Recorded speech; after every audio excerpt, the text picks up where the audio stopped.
मङ्गलं भगवान् शम्भुः मङ्गलं वृषभध्वजः मङ्गलं पार्वतीनाथो मङ्गलायतनोहरः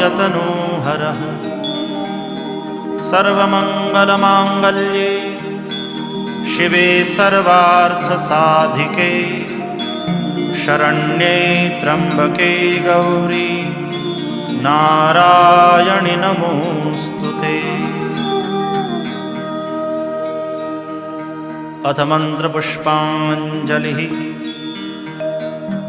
ॐ जग्नेन जग्नमयजन्त देवास्तानि धर्माणि प्रथमान्यासन् तेहनाकं महिमानः सचन्त यत्र पूर्वे साध्याः सन्ति देवा